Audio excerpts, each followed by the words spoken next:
Hey there, and thanks for joining us on this study through the book of Acts in the New Testament of the Bible.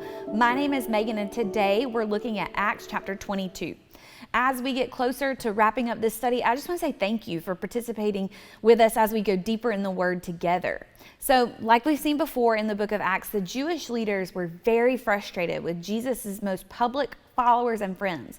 They had already put Jesus to death for upsetting the traditions and for being too inclusive with the message of God's love. And now the Jewish leaders were after the apostles. So just so you know, the apostles were considered the Christian leaders. They were those who were closest friends and followers of Jesus, who then went out and led the charge in telling Jews and non-Jews about God's love. So in chapter 22, today's focus, we're looking specifically at Paul's unofficial trial.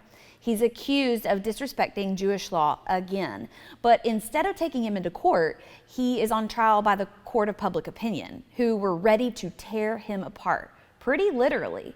We begin the chapter with Paul speaking to the mob gathered around him, and it says that he asked them to listen to his defense. And then in verse 2, when they heard he was addressing them in their native tongue, they became even quieter. So he begins to tell this Jewish mob in their own Hebrew language that he too is Jewish. He was raised in that very city, he was trained in the faith, and he was in love with God and passionate about the laws of God just like they are. He continues on and tells the parts of his stories that he wasn't very proud of. Those times when he was persecuted, when he persecuted and he hunted and he even murdered people who believed in Jesus. Still talking to an angry but quiet group, he tells in great detail about his miraculous salvation experience, which we originally read back in Acts 9. The next section of Acts 22 tells us about the mob resurging in anger and calling for Paul's death. The soldiers were actually rigging him up to beat him to death when, again, Paul only offers the truth about who he is as his defense. And you know what? It worked. So let's read that, starting in verse 25. It says, as they stretched him out for the lash, Paul said to the centurion standing by, "Is it legal for you to scourge a man who is a Roman citizen and is uncondemned?" When the centurion heard this, he went and reported to the commander, saying, "What are you going to do? For this man is a Roman citizen." The commander came and said to him, "Tell me, are you a Roman citizen?" "Yes," he said. The commander replied, "I bought this citizenship for a large amount of money." "But I myself was born a citizen," Paul said. Therefore, those who were about to examine him withdrew from him at once. The commander, too, was alarmed when he realized Paul was a Roman citizen, and he had bound him. The next day, since he had wanted to find out exactly why Paul was being accused by the Jews, he released him and instructed the chief priests and the Sanhedrin to convene. Then he brought Paul down and placed him before them. This chapter is rich with lessons that we can carry into every season of life that we enter. And I believe that Paul understood the angry mob of Jewish leaders and the soldiers, they weren't his real enemy. I believe he had full knowledge and understanding, as we all should, of 2 Corinthians 10, 3-5. It says, "For although we are walking in the flesh, and we do not wage war in a fleshly way, since the weapons of our warfare are not fleshly, but are powerful through God for the demolition of strongholds. We demolish arguments and every high-minded thing that is raised up against the knowledge of God, taking every thought captive to obey Christ." Paul wanted to do like Pastor Marty says and push back the darkness of his situation.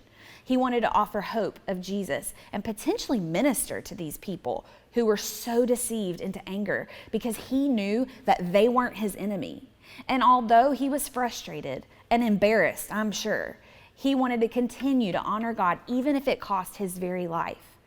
Our life looks so similar sometimes, though. We can get so frustrated or embarrassed or angry at a situation that we disagree with or we maybe don't understand, but we have to speak to the humans even though they aren't our real enemy. In this case, Paul does that excellently. The first thing he does is to draw a similarity. We see that in verse 3. He was speaking in their own language, saying, "I'm from here. I was raised just like you. I believe in the same powerful God that you do." Now, practically speaking for us, we can't ever lie. We can't make up good things about ourselves to seem more relatable or anything like that. But sometimes if you listen before you speak, you'll hear a similarity. We might be from the same home state, or we might both have had parents in the military, or both worked in the mall for 100 years. Maybe you're both married with kids, or you have a number of other circumstances that could be similar. The point is that to highlight similarities, it will build a bridge before you try to stand on opposite sides of an issue. The second thing he does is that he does not make himself out to be the hero. Paul shares specific examples of times that he got things very wrong in terms of loving God and honoring him. He was very clear that he was not proud of the mistakes he did and that he didn't try to glorify or justify them. This is a delicate situation for most of us. My mom sometimes tells jokes that for her to tell her full story, a few more people need to die. And maybe you feel like that. Maybe your dark days are kind of too dark to be shared until some people kind of get out of your life. I get that. It's a delicate balance, and we need to strike that balance of respectfully sharing our seasons where we did not get things quite right, because it removes the power of the devil to hold it over our heads in shame. And again, it builds connections with other real humans who also have not always gotten it right. Next, Paul tells in detail his beautiful salvation story. There's a reason that we include Share Your Story in our 7 steps here at Stevens Creek. Your personal testimony, your personal experience is your testimony for Jesus. Nobody needs your speculation. That's not what we do in court. Your testimony is what you've seen and heard. They need your experience with Jesus, and nothing is more powerful than when you, in all your messy, redeemed glory, share that with someone else. The fourth thing Paul does is he remembers who he is. He mentions to a guard that he doesn't think it's legal for them to do this to a citizen without a conviction. And they ask him, wait a minute, are you a citizen? And he says, yes, I am. I was born here. And at that, they released him back to the court for a fair trial. This literally saved his life.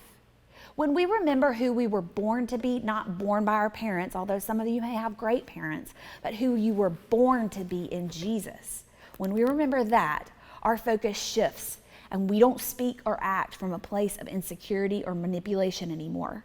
We have a quiet strength and a firm trust that God is who he says he is, and we can be confident as his children that he will work it out and stand in our defense. We no longer need all the answers we spin our wheels asking for. The last thing I believe Paul does, and I hesitated to put this in here, he maintains spatial awareness of his enemy. Now, I grew up here in Augusta, and as a kid, I never dreamed that I would make as many military and police friends as I have now. But it's always comforting because I know if we go out shopping or have dinner somewhere or whatever, my sailor friends or my police friends, they're going to notice a person acting suspiciously, and they never lose focus on our conversation or the meal in front of us, but they always have a keen awareness of that person in their periphery. This is how we need to be when facing something like Paul faced. He never started ranting about how the people were being used by the enemy, but he certainly recognized it.